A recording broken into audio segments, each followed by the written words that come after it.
একদিন মা আয়েশা সিদ্দিকা রাদিয়াল্লাহু তাআলা আনহা বিশ্বনবীর পূর্ণিমা চাঁদের মতো চেহারার দিকে তাকিয়ে আছেন। কারণ স্বামী আর স্ত্রী তো আল্লাহর হাবিবের চেহারার দিকে তাকিয়ে আছেন। নবীর চেহারা তো পূর্ণিমা চাঁদের চাইতো আল্লাহর হাবিবের চেহারা অনেক সুন্দর ছিলেন, কিন্তু নবীর চেহারার দিকে যখন সুনজরে তাকিয়ে আছেন, দেখতেছেন নবীর চেহারার মাঝখানে, চেহারার মাঝে আপনার কিছু দাগ দেখা যায়, কিন্তু এটা দূর থেকে কিন্তু বাসে না। একদম কাছাকাছি যখন আপনি চলে আসবেন, আম্মাজান আয়েশা বলেন, আমি যখন নবীর চেহারার দিকে কয়েক মিনিট যাবত যখন আমি তাকিয়ে আছি, তখন দেখতেছি আল্লাহর হাবিবের চেহারার মাঝে কালো কালো দাগ দেখা যায়। এক পর্যায়ে আমি আমার স্বামী আল্লাহর হাবিবকে বললাম, ইয়া রাসূলুল্লাহ, আপনার চেহারার মাঝে কিছু কালো কালো দাগ দেখা যায়, এটা কি বসন্তের দাগ? নবীজি চেহারাটাকে মলিন করে ফেললেন। বলতেছে, আয়েশা, এমন কথা তুমি আমাকে বলবা না, এটা বসন্তের দাগ না। হুজুর, যদি বসন্তের দাগ হয় তাহলে আপনি আল্লাহ তাআলার কাছে দোয়া করেন, এই দাগ আমার আল্লাহ দূর করে দিবেন। এবার নবীজি বললেন, আয়েশা, না না, এটা কোনো বসন্তের দাগ না। এমনি আম্মাজান আয়েশা সিদ্দিকা রাদিয়াল্লাহু তাআলা আনহা আল্লাহর হাবিবকে বললেন, ইয়া রাসূলুল্লাহ, ইয়া হাবিবাল্লাহ, আল্লাহ তাআলার নবী, দয়াল নবী, তাহলে এটা কিসের দাগ? নবীজি বললেন, আয়েশা, এই দাগের কথা তুমি বলবা না। আয়েশা রে, এই দাগের কথা বললে আমার বুকটা কিন্তু ফেটে যায়। এবার আয়েশা সিদ্দিকা রাদিয়াল্লাহু তাআলা আনহা আল্লাহর হাবিবের কাছে জানার জন্য আরো আগ্রহ হলেন, ওগো আমার প্রাণের স্বামী, আপনি আমাকে একটু বলেন, আপনার এই চেহারার মাঝে, এত সুন্দর চেহারার মাঝে হালকা কিসের দাগ দেখা যায়?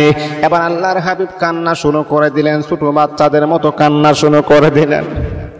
আয়েশা, তুমি জানো না, ওই দাগটা হলো সেই দাগ যখন আমি বিশ্ব নবী, মদিনার কামলিওয়ালা নবী, যখন তায়েফের মানুষের কাছে যখন আমি দিনের দাওয়াত নিতে গিয়েছিলাম, দিনের দাওয়াত দেওয়া শুরু করে দিয়েছিলাম, তখন তায়েফের যুবকেরা আমি নবীকে পাথরের আঘাত শুরু করে দিলেন।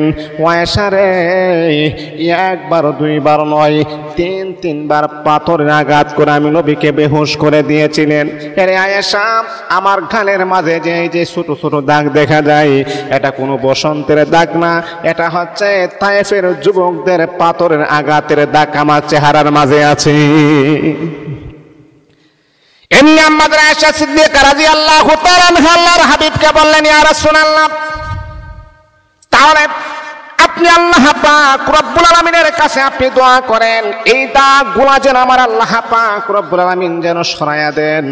আমার আপনার নবী বলেন, না না আয়েশা, আমি আল্লাহ পাকের কাছে এমন দোয়া করব না। কেন গো নবীজি, কোন কারণে আপনি দোয়া করবেন না? কোন কারণে আপনি দোয়া করবেন না? এবার আমার আপনার নবী বড় সুন্দর করে বলেন, আয়েশা রে, কাল কিয়ামতের কঠিন ময়দানে যখন আমার উম্মত যখন নবী কই বলে যখন তালাশ করবে, আমার উম্মত যখন বিপদের সম্মুখীন হয়ে যাবে, আমার উম্মত যখন মুসিবতে পড়ে যাবে, হে আয়েশা, এমন একটা সময়ে সব নবীরা পর্যন্ত পেরেশানির ভিতরে থাকবে, সব নবীরা পর্যন্ত টেনশনের ভিতরে থাকবে, কিন্তু আয়েশা রে, আমার এই কালো দাগের জন্য আমি আল্লাহ পাক রব্বুল আলামিনের কাছে দোয়া করব না। আমার উম্মত যখন বিশাল বড় মুসিবতের ভিতরে যখন পড়ে যাবে, তখন আমি নবীজি আল্লাহ পাক রব্বুল আলামিনের কাছে দরখাস্ত করব, ও রব্বুল আলামিন, আমার উম্মতকে তুমি কিন্তু জাহান্নামের ভিতরে দিবা না। ও রব্বুল আলামিন, তোমার ইসলামকে জিন্দা রাখার জন্য তুমি আমার চেহারার দিকে তাকিয়ে দেখো, তায়েফের মানুষেরা আমাকে পাথরের আঘাত করেছেন, আমার ওই সমস্ত উম্মতদেরকে তুমি জাহান্নামে দিবা না। আমার এক একটা আঘাতের বিনিময়ে আল্লাহ পাক রব্বুল আলামিনের কাছ থেকে কোটি কোটি উম্মতকে আমি জান্নাতের মালিক বানায়া দিব। আয়েশা, না, এই দোয়া করা যাবে না। আমার এক একটা আঘাতের বিনিময়ে, পাথরের আঘাতের বিনিময়ে আমি আমার কোটি কোটি উম্মতকে জান্নাতের প্যাসেঞ্জার বানায় দিব। আল্লাহু আকবার। এমন একজন আদর্শবান নবী আমরা পেয়েছি, যে নবীজি এত কষ্ট করে ইসলামকে জিন্দা রেখেছেন। আজকে সেই ইসলামকে আমরা লাল বাতি ধরাইয়া দিয়েছি, সেই ইসলামকে আজকে আমরা বিকৃত করার পায়তারা আমাদের দেশের মাঝে চলতেছে না, কখনো এটা করা যাবে না। মুহতারাম হাজিরিন, ইসলামের ভিতরে সৌন্দর্য রয়েছে। আল্লাহ পাক কোরআনের ভিতরে বলেছেন, ইন্না দীনা ইনদাল্লাহিল ইসলাম। এই পৃথিবীতে যত ধর্ম রয়েছে, যত ধর্ম অবলম্বী মানুষ রয়েছে, সবচাইতে শ্রেষ্ঠ ধর্ম হচ্ছে ইসলাম ধর্ম। আল্লাহ পাক আমাদেরকে ইসলামের পুঙ্খানুপুঙ্খানু বিষয় ভালো করে বুঝে আমল করে জান্নাত লাভ করে আল্লাহ পাক আমাদের সকলকে যেন তাও